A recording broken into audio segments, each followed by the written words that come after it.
वहीं तीसरे दौर की वोटिंग शुरू होते ही पहली बार वोट डालने वाले युवा पूरे जोश के साथ कतारों में दिखाई दिए।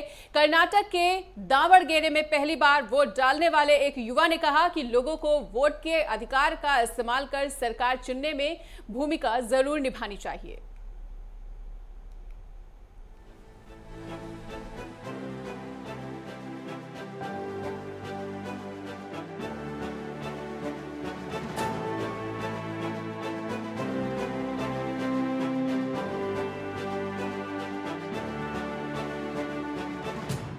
तीसरे दौर की वोटिंग शुरू होते ही पहली बार वोट डालने वाले युवा पूरे जोश के साथ कतारों में दिखाई दिए।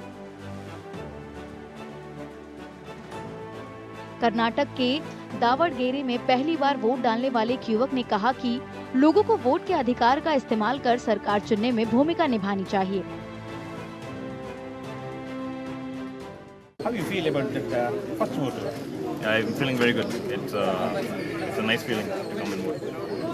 And it's our duty as Indians to make sure that everyone votes for it. काफी संख्या में बुजुर्ग भी वोट डालने पहुंचे।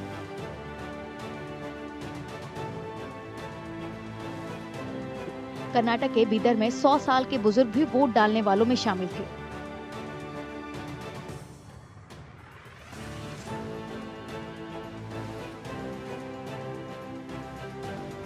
मध्य प्रदेश के विदिशा में 92 साल की गुलिया बाई ने भी वोट डाला। क्या उम्र है? 92 साल है। 92 साल है। आप हर बार आती हैं वोट डालने? हर बार आती हैं?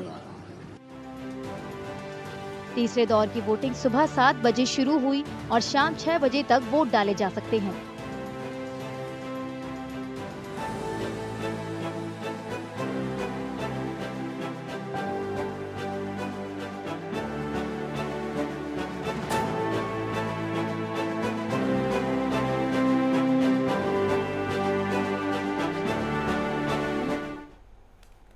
तो 11 राज्यों की 93 सीटों पर इस वक्त मतदान जारी है। 3 बजने वाला है, वो आंकड़े भी आएंगे कि आखिर 3 बजे तक तमाम सीटों पर कितना मत प्रतिशत हुआ है। लेकिन अगर उत्तर प्रदेश की बात करें तो वहां पर 10 सीटों पर इस वक्त मतदान जारी है। हालांकि देखिए, सूरज की तपिश इस वक्त सबसे ज्यादा है और माना जा रहा है कि सुबह मतदान जो हुए हैं उसके बाद आंकड़ों में थोड़ी धीमी गति ली है, लेकिन शाम ढलते ढलते ये आंकड़े बढ़ भी सकते हैं।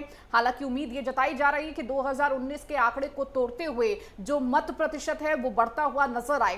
लेकिन इन आंकड़ों से भी अपने अपने अंदाजे तमाम पार्टियां भी लगाती हुई नजर आ रही है। लेकिन इस बीच आपको तमाम वो सीटें भी बता देते हैं जो महत्वपूर्ण रखती है। खासकर गुजरात की अगर बात करें तो गृह मंत्री अमित शाह वहां से चुनाव लड़ रहे हैं। गांधीनगर सीट है और यहां से माना जा रहा है कि एक तरफा ये मुकाबला भी हो सकता है और बीजेपी अपनी जीत की पूरी उम्मीद जताते हुए और जीत का दावा भी कर रही है। वहीं आपको बताते चले कि तमाम ऐसी सीटें हैं उत्तर प्रदेश में जो समाजवादी पार्टी के लिए भी महत्वपूर्ण रखती है, क्योंकि परिवार के 3 व्यक्ति इस वक्त मैदान में उतरे हुए हैं।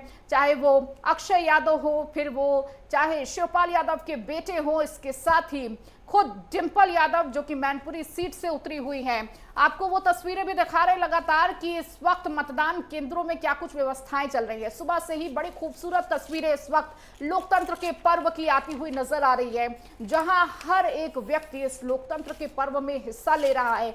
खासकर वो तस्वीरें सबसे ज्यादा उत्साहित कर रही हैं जब कोई व्यक्ति जो विकलांग है या फिर किसी तरह से वो मतदान के लिए पहुंचने में असमर्थ है, लेकिन उसके बावजूद किस तरीके से मतदान केंद्र पहुंचकर अपने मत का इस्तेमाल कर रहा है।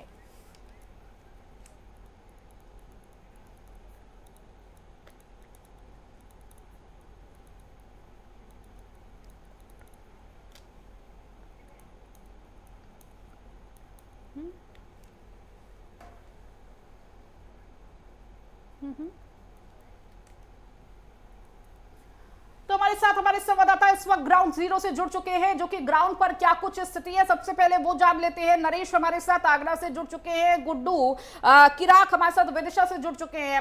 नरेश, आपके पास आऊंगे, चूंकि उत्तर प्रदेश की 10 सीटों पर इस वक्त मतदान हो रहे हैं और खासकर आगरा और फतेहपुर सीकरी की बात कर ले, क्या कुछ अभी मत प्रतिशत रहा है और जनता के बीच कितना उत्साह देखने को मिल रहा है? देखिए बिल्कुल अगर बात की जाए आगरा की फतेहपुर सीकरी लोकसभा सीट की, तो फतेहपुर सीकरी लोकसभा सीट लगातार हॉट सीट मानी जा रही है, क्योंकि यहाँ पर 4 चेहरे आमने सामने चुनाव लड़ रहे हैं। वहीं बात की जाए तो बीजेपी ने यहाँ से राजकुमार चार को चुनावी मैदान में उतारा है, वहीं कांग्रेस और सपा गठबंधन ने रामनाथ सिकरवार को टिकट दिया है। तो लगातार इस सीट पर सुबह से ही लगातार जो रोमांचक मुकाबला है वो लगातार देखने के लिए मिल रहा है। अगर हम बात करते हैं तो अभी 3 बज चुके हैं, लगातार कहीं ना कहीं जो गर्मी का प्रहार है वो लगातार लोगों को परेशान कर रहा था, लेकिन अब कहीं ना कहीं गर्मी में काफी जो हल्की गिरावट देखने के लिए मिल रही है। उसके बाद कहीं ना कहीं जो मतदाता है वो लगातार घरों से निकलना शुरू हो चुके हैं। अपने पीछे की तस्वीरें एक बार मैं आपको दिखाने का प्रयास करूंगा। मैं इस समय मतदान केंद्र पर मौजूद हूँ। लगातार यहाँ पर कहीं ना कहीं जो मतदाता है वो लगातार अपना जो मत है उसे डालने के लिए कहीं ना कहीं मतदान केंद्रों पर लगातार पहुंचते हुए दिखाई दे रहे हैं। तो आगरा में लगातार सुबह 7 बजे से दोनों ही सीटों पर लगातार जो मतदान की प्रक्रिया है वो लगातार आगरा में चलती हुई दिखाई दे रही है। चाहे वो आगरा लोकसभा सीट की बात की जाए तो आगरा लोकसभा सीट से एसपी सिंह बघेल को चुनावी मैदान में उतारा गया है, पर दोनों ही सीटों पर कहीं ना कहीं सुबह से बहुत शानदार मुकाबला चलता हुआ दिखाई दे रहा है। वहीं फतेहपुर सीकरी लोकसभा सीट की बात की जाए तो फतेहपुर सीकरी लोकसभा सीट के कोटी 4 गांव में चुनाव बहिष्कार की बात सामने निकल करके आई थी, क्योंकि ग्रामीणों का सीधा आरोप था गांव विकास कार्य न होने पर वो वोट नहीं डालेंगे। लेकिन वहां पर जब सूचना मिलती है तो प्रशासन के लोग पहुंचते हैं, कहीं ना कहीं जो ग्रामीणों को समझाया गया तो उसके बाद वहां पर जो मतदान की प्रक्रिया है उसे चालू कराया गया है। तो लगातार 3 बज चुके हैं और कहीं ना कहीं जो लगातार जो वोटिंग का जो दौर है वो आगरा में चलता हुआ लगातार दिखाई दे रहा है। जी बिल्कुल, और विदिशा से हमारे साथ गुड्डू किराग जुड़े हुए हैं, उनका भी रुख करना चाहेंगे। गुड्डू, आप इस वक्त कौन से मतदान केंद्र पर मौजूद हैं, वहां की किस तरह की तस्वीरें साझा करना चाहेंगे? मतदाताओं में कितना ज्यादा उत्साह इस वक्त देखने को मिल रहा है? इस समय बड़ीपुरा विदिशा से चौराहे पे मतदान केंद्र 44 के पास खड़ा हूँ और यहाँ पर देखें तो गर्मी की वजह से लोगों का आना पूरी तरह से बंद हो गया है और जितनी भी पोलिंग बूथ है इस समय मैंने जो आपको फोटो वीडियो उपलब्ध कराया है आप देख सकते हैं उसमें पूरा खाली पड़ा है ग्राउंड।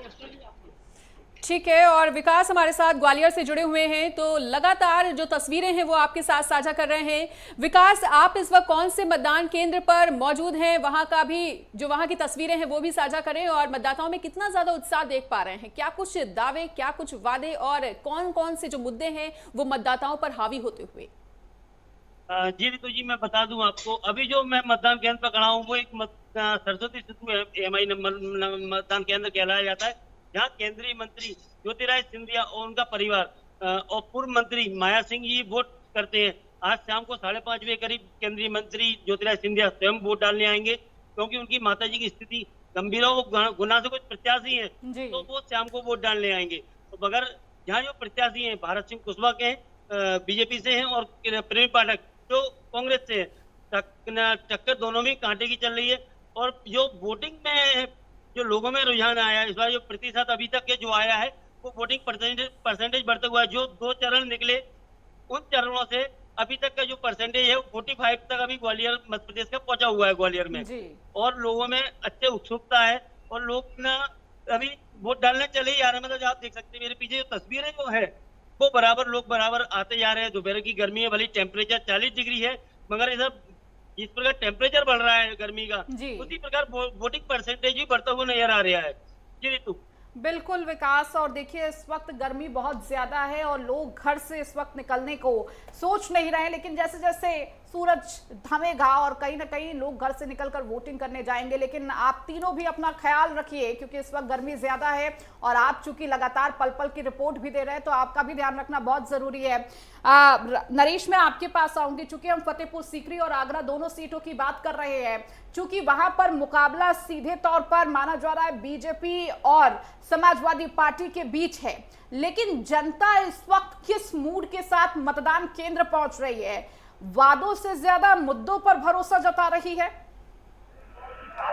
देखिए बिल्कुल आगरा और फतेहपुर सीकरी लोकसभा सीट दोनों की बात की जाए तो सबसे पहले चुनाव में बात आती है विकास की। विकास का मुद्दा चुनाव के समय पर एक अहम मुद्दा देखने के लिए मिलता है। जिस तरीके से बात की जाए तो प्रधानमंत्री नरेंद्र मोदी के द्वारा तमाम ऐसी योजनाएं चलाई जा रही है, चाहे तो वो राशन की योजना हो, चाहे गरीबों को इलाज की बात की जाए, मकान की बात की जाए, तमाम ऐसी योजना है जो प्रधानमंत्री नरेंद्र मोदी के द्वारा चलाई जा रही है। विकास कार्य तमाम ऐसे की जाए, चाहे बात की जाए तो हाल ही में आगरा को मेट्रो की भी सौगात दी गई है। तमाम ऐसी योजनाएं जिनका कहीं ना कहीं नाम मिलता हुआ दिखाई दे रहा है। लेकिन सबसे बड़ी बात तो यह है कि आज के समय का जो वोटर है वो अपनी बात नहीं खोलता है, वो सीधा उड़ के उसके जो मन में होता है वो ईवीएम मशीन पर वोटिंग करता है। और आने वाले 4 जून को जो इस समय पर जो वोटर है वो कहीं ना कहीं प्रत्याशी के जो भाग्य का फैसला है वो ईवीएम मशीन में लगातार कैद करता हुआ दिखाई दे रहा है। जब 4 जून आएगी तो 4 जून को वो पिटारा खुलेगा और किसके पाले में जीत जाएगी और किसके पाले में हार जाएगी ये तो 4 जून को ही फैसला होगा। लेकिन दोनों ही सीटों पर सबसे बड़ी बात तो यह है कि बीजेपी ने दोनों ही अपने प्रत्याशियों के टिकट को यहाँ पर रिपीट किया है। केंद्रीय मंत्री एसपी सिंह बघेल को चुनावी मैदान में उतारा और फतेहपुर सीकरी के सांसद में राजकुमार चार जो भाजपा किसान मोर्चा के राष्ट्रीय अध्यक्ष है, 2019 के आंकड़ों की बात की जाए 2019 के लोकसभा चुनाव में तकरीबन 4,95,000 वोट राजकुमार चार को मिले थे। तो फिर से ही भाजपा ने दोनों ही सांसदों का जो टिकट था उसे रिपीट किया। अगर बात की जाए फतेहपुर सीकरी लोकसभा सीट की तो फतेहपुर सीकरी लोकसभा सीट पर जिस तरीके से बीजेपी ने राजकुमार चार को चुनावी मैदान में उतारा तो कहीं ना कहीं सूत्रों से खबर यह भी है कि कई जो बड़े नेता थे उनमें अच्छी खासी नाराजगी भी देखने को मिली। और कहीं ना कहीं क्षेत्र की बात की जाए तो इस सीट पर क्षत्रिय और ब्राह्मण ये दो मतदाता ऐसा होता है जो जीत की भूमिका को तय करता है। तो कहीं ना कहीं जो क्षत्रिय समाज के वोटर है वो भी काफी नाराज दिखाई दे रहा था। लेकिन लगातार जिस तरीके से सीएम योगी के द्वारा जो चुनावी सभाएं की गई उसके बाद कहीं ना कहीं जो क्षत्रिय समाज का वोटर था उस वोटर को लगातार साधने का भी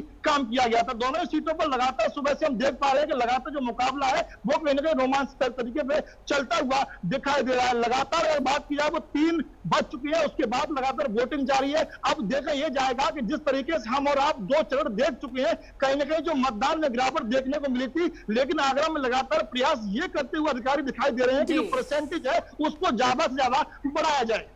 बिल्कुल, और ग्वालियर से हमारे साथ विकास लगातार बने हुए हैं। विकास, कुशवाहा बनाम सवर्ण में क्या भाजपा की राह मुश्किल होती हुई नजर आ रही है? इस बार के चुनाव में तीसरे चरण में लगातार मतदान तो चल रहा है लेकिन भाजपा की राह जो है वो आसान नहीं है कहीं ना कहीं, क्या कुछ कहना चाहेंगे?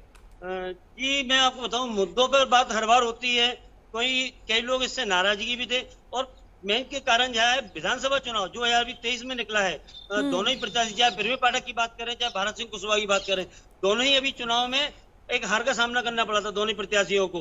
तो इस बार लेकिन जो कुशवाहा समाज है और सिंधिया खेमे के कुछ नाराजगी आपस में बीजेपी में भी थी और कुछ कमियां कांग्रेस में भी थी। कांग्रेस से भी कुछ लोग जैसे राम सिंह बाबूजी की बात करें जो पूर्व में सांसद रहे हैं तो उनकी भी नाराजगी, टिकट बुक के दावेदार वो भी थे और भी कई कांग्रेस के कई दिग्गज थे जो टिकट मांग रहे थे। ग्वालियर से बात करें जयवंत सिंह पवैया की, अनुप मिश्रा की, और भी कई ऐसे दिग्गज नेता हैं जो टिकट के दावेदार थे। नरेंद्र सिंह तोमर के खेमे के ये तीनों टिकट दिए गए, चाहे ग्वालियर की बात करें चाहे भिंड की बात करें चाहे मुरैना की बात करें, या तीनों टिकट जो दिए गए हैं वो नरेंद्र सिंह तोमर के खेमे के दिए गए हैं। चाहे इधर तोमर साहब को बात करें चाहे ग्वालियर से भारत सिंह कुशवाहा की बात करें, या तीनों सिंधिया, तो इससे कुछ सिंधिया समर्थक जो है वो कई नाराज थे। मगर बीजेपी में एक वोट जो आती है मोदी अमित शाह, तो इसको देखकर बीजेपी का वोट बैंक बढ़ रहा है। और मोदी की जो योजना है तो उससे जैसे कि लाडली बहन योजना चल रही है अभी, जैसे लाडली बहन योजना के पेमेंट 1250 है वो अभी 4 तारीख में ही दे दिया गया, चाहे वो केंद्र सरकार से दिया चाहे राज्य सरकार से दिया वो, तो उससे महिलाओं में वोट बैंक बढ़ता हुआ दिखा। आज सुबह से 7 बजे से जब मतदान केंद्रों पर निरीक्षण किया गया पहुंचे तो वहां पे अधिकतर जो वोट बैंक बढ़ा वो अधिकतर महिलाओं का बढ़ा और उनका एक ही कहना था कांग्रेस की सरकार आएगी जब देगी हमको, अभी हल्फल बीजेपी की सरकार है वो हमको दे रही है। तो कहीं ना कहीं महिलाओं का वोट बैंक यह बढ़ता हुआ दिखा है बीजेपी में। बिल्कुल, महिलाओं की महत्वपूर्ण भूमिका दिखती हुई नजर आ रही है और कई ऐसे राज्य हैं जहां पर महिला मतदाता ये तय करती है कि उनके प्रदेश में कौन सी सरकार रहने वाली है, उनके शहर में कौन सी सरकार रहने वाली है। लौटेंगे, आप दोनों लगातार बने रहिए, तमाम अपडेट और लेंगे। तो ग्राउंड जीरो पर क्या कुछ स्थिति है और मतदान केंद्रों पर किस तरह से उत्साह देखने को मिला वो तस्वीरें लगातार नेटवर्क 10 दिखा रहा है आपको। लौटेंगे, रुकेंगे एक छोटे से ब्रेक के लिए।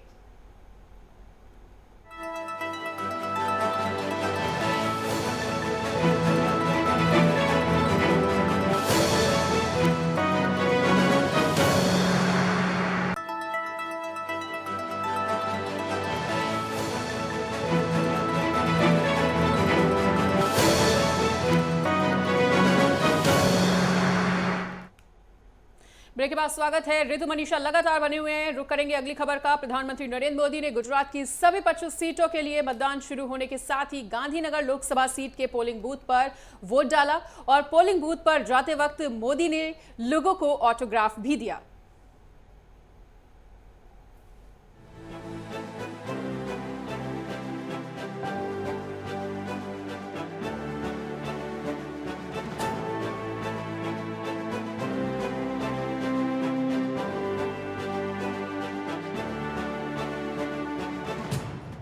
प्रधानमंत्री नरेंद्र मोदी ने मंगलवार को गुजरात की सभी 25 सीटों के लिए मतदान शुरू होने के साथ ही गांधीनगर लोकसभा सीट के पोलिंग बूथ पर वोट डाला। पोलिंग बूथ पर जाते वक्त मोदी ने लोगों को ऑटोग्राफ भी दिए। मोदी जी आएगा और मुझे ऑटोग्राफ देंगे। क्या कहा मोदी जी ने ऑटोग्राफ दिया तो? पेन मांगी और उन्होंने ऑटोग्राफ दिया। कुछ बोला? नहीं। कैसा लगा आपको जब ऑटोग्राफ मिला? बहुत खुशी हुई। पोलिंग बूथ जाने से पहले उन्होंने अपने बड़े भाई सोमा भाई पटेल को प्रणाम किया। प्रधानमंत्री सुबह 7 बजे वोटिंग शुरू होने के तुरंत बाद अहमदाबाद शहर के रानीप इलाके में निशान पब्लिक स्कूल में बने मतदान केंद्र पर पहुंचे और वोट डाला। पोलिंग बूथ से बाहर आने के बाद मोदी ने लोगों की ओर हाथ हिलाया और स्याही लगी अपनी उंगली दिखाई। कि लोकतंत्र में मतदान ये सामान्य दान नहीं है। हमारे देश में दान का एक महात्म्य है और उसी भाव से देशवासी ज्यादा से ज्यादा मतदान करें। जब मोदी वोट डालने पहुंचे तो केंद्रीय गृह मंत्री अमित शाह ने उनका स्वागत किया। शाह गांधीनगर लोकसभा सीट से चुनाव लड़ रहे हैं।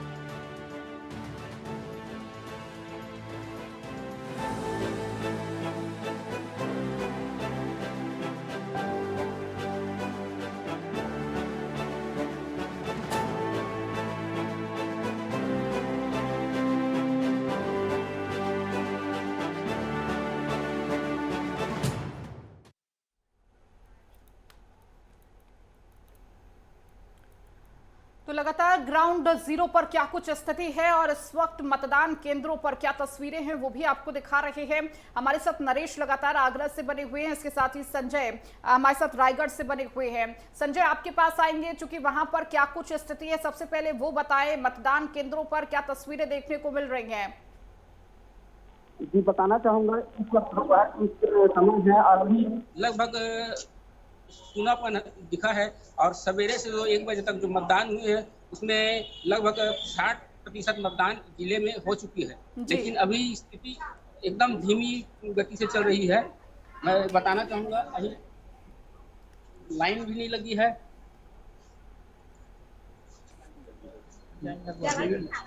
बिल्कुल संजय, तस्वीरें देख सकते हैं, एक एक करके तमाम मतदाता इस वक्त मतदान केंद्र पहुंच रहे हैं। हालांकि देखिए भीड़ नहीं देखने को मिल रही है। राजगढ़ के अगर समीकरण को समझा जाए तो उस वक्त क्या कुछ देखने को मिल रहा है संजय? इसके साथ ही जनता मुद्दों के साथ पहुंच रही है या फिर मोदी के नाम पर वोट दे रही है? नहीं, मुद्दे को लेकर मतदाता पहुंच रही है और बताना चाहूंगा कि यहाँ लगभग मैंने 13 प्रत्याशी है, लेकिन सीधी टक्कर कांग्रेस और बीजेपी के बीच है। जी ठीक है संजय, लौटूंगी आपके पास। नरेश हमारे साथ आगरा से जुड़े हुए हैं।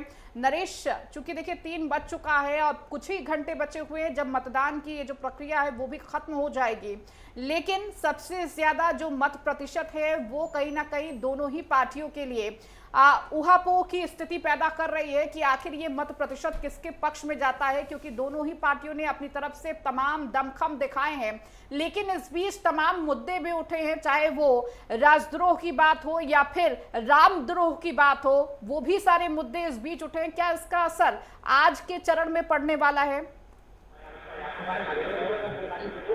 देखिए, सबसे पहले तो हम अपने दर्शकों को बताना चाहेंगे कि आगरा की फतेहपुर सीकरी लोकसभा सीट पर 3 बजे तक तकरीबन 40% मतदान हो चुका है। तो लगातार जो मतदान की जो प्रक्रिया है वो लगातार आगरा में चलती हुई दिखाई दे रही है। अगर हम बात करते हैं मुद्दों की, तो सबसे पहले चुनाव में एक खास बात देखने के लिए मिल रही है कि जिस तरीके से जो बीजेपी की गवर्नमेंट में जो राम मंदिर बनकर के तैयार हुआ है, तो कहीं ना कहीं जो राम मंदिर का जो मुद्दा था वो चुनाव में एक अहम मुद्दा निकल करके आ रहा है। क्योंकि जिस तरीके से हिंदुओं की आस्था को लेकर के काफी लंबे समय से जो अटकलें चल रही थी, तमाम आरोप ये लगाए जाते हैं कि तमाम गवर्नमेंट रही लेकिन किसी ने राम मंदिर को नहीं बन पाया। लेकिन जब बीजेपी सत्ता में आई उसके बाद राम मंदिर को बनाया गया। तो कहीं ना कहीं इस चुनाव के समय पर एक राम मंदिर का अहम मुद्दा देखने के लिए मिल रहा है लगातार चुनाव में। और लेकिन सबसे बड़ी बात यह है कि विकास कार्यों की भी कहीं ना कहीं एक बात आती है, क्योंकि विकास कार्य भी अहम हो जाती है, चाहे वो गांव देहात की बात हो, चाहे वो शहर की बात हो। तो कहीं ना कहीं जिस तरीके से प्रधानमंत्री नरेंद्र मोदी की नेतृत्व में तमाम ऐसी योजनाएं चलाई जा रही हैं, चाहे तो वो मेट्रो की योजना हो, चाहे वो सड़कों की योजना हो, चाहे वो किसान सम्मान निधि की बात हो, तो कहीं ना कहीं जिस तरीके से लगातार जो योजनाएं जो लोगों को मिल रही हैं, तो कहीं ना कहीं लगातार लाभ मिलता हुआ दिखाई दे रहा है। लेकिन सबसे बड़ी बात यह है कि जिस तरीके से आगरा की दोनों ही सीटों पर जो घमासान लगातार हम देख पा रहे हैं, सुबह से लगातार जो वोटिंग का दौर है वो कहीं ना कहीं आगरा में लगातार चलता हुआ दिखाई दे रहा है। पोलिंग बूथ पर आप मेरे पीछे भी देख पा रहे हैं किस तरीके से जो मतदाता है वो लगातार अपने मत का प्रयोग करने के लिए मतदान केंद्रों पर लगातार पहुंच रहे हैं। एक मतदाता भी हमारे साथ मौजूद है, इनसे ही समझने का प्रयास करेंगे। क्या नाम है आपका? रामू धाकरे। रामू धाकरे, ये बताइए किस तरीके से आपने वोट डाला है आज? हमने विकास के नाम पर वोट डाला है। राजकुमार चहर जी पिछले लोकसभा चुनाव में 5 लाख वोटों से यहाँ चुनाव जीत के गए थे। पूरी 5 साल उन्होंने कोई विकास कार्य नहीं किया था, ना ही किसी गांव में गए थे, ना ही विकास कार्य को देखा। इसके विरोध में, राजकुमार चहर जी के विरोध में एक तरफा वोट फतेहपुर सीकरी के अंदर रामदास अग्रवाल को विरोध किसका? प्रत्याशी का या पार्टी का? प्रत्याशी का विरोध है, पार्टी का कोई विरोध नहीं है। प्रत्याशी राजकुमार चहर का पर्सनली विरोध है। तो इसकी यहाँ टक्कर किसकी मानी जाती है? रामदास अग्रवाल 1 नंबर पर आगे चल रहे हैं, लगभग 2 लाख वोटों से चुनाव जीतेंगे। देखिए, यहाँ अगर बात हम करते हैं तो कहीं ना कहीं जिस तरीके से जो भाजपा के प्रत्याशी है राजकुमार चहर, उनको लेकर के लोगों में नाराजगी देखने के लिए मिल रही है। लोगों का साफ कहना है कि पार्टी से हमें कोई नाराजगी नहीं है, लेकिन प्रत्याशी से नाराजगी है। लेकिन जिस तरीके से प्रधानमंत्री नरेंद्र मोदी हो, चाहे वो सीएम योगी, लगातार इस फतेहपुर सीकरी लोकसभा सीट पर सीएम योगी भी लगातार 2 चुनावी सभाएं कर चुके हैं। तो कहीं ना कहीं ठीक है नरेश, लौटेंगे आपके पास। बिल्कुल, संजय भी लगातार बने हुए हैं हमारे साथ। संजय, जो तस्वीरें आपने साझा की वो कहीं ना कहीं चिंताजनक जरूर हैं, क्योंकि वोटिंग परसेंटेज हम तस्वीरों को देखकर ही समझ पा रहे हैं कि उतना ज्यादा नहीं है जितने की उम्मीद की जा रही थी। और तस्वीरों में जैसा कि आपने बताया कि बहुत ही कम जो मतदाता है वो मतदान केंद्र पर पहुंच रहे हैं। जी, पिछले लोकसभा की तुलना की जाए तो पिछले लोकसभा में 77% मतदान हुआ था, तो अभी बढ़ने की आशंका है। थोड़ी भीड़ बढ़ती जा रही है और भीड़ बढ़ेगी, क्योंकि 3 घंटा का समय अभी और बाकी है। बिल्कुल संजय, और देखिए आपके अगल बगल तमाम मतदाता जाते हुए भी नजर आ रहे हैं, उनसे भी अगर बातचीत हो पाए कि किन मुद्दों के साथ या विकास कार्यों के साथ इस वक्त मतदान केंद्र पहुंचे हुए हैं। महिलाएं भी मौजूद हैं। बताएंगे आप किन मुद्दों को लेकर मतदान किए हैं? आप पहला वोटर है क्या? बताएंगे? जी बताएं, कुछ बताएं। देखिए बिल्कुल, और देखिए मतदाता भी इस वक्त संकोच करते हुए कि अभी क्या बोले इस वक्त, और ये जायज भी है इस वक्त अगर पूछा जाए कि किन मुद्दों के साथ या विकास के साथ आए हैं। ठीक है संजय, बहुत शुक्रिया इन तमाम जानकारी को देने के लिए। नरेश, आपका भी बहुत शुक्रिया इन तमाम जानकारियों को देने के लिए। तो 11 राज्यों के 93 सीटों पर इस वक्त मतदान लगातार जारी है। 3 बजे के आंकड़े भी आ चुके हैं, वो भी आपको बताएंगे। लेकिन ये महा कवरेज नेटवर्क 10 की लगातार जारी रहेगी। इस बीच वक्त हो चला है एक छोटे से ब्रेक का।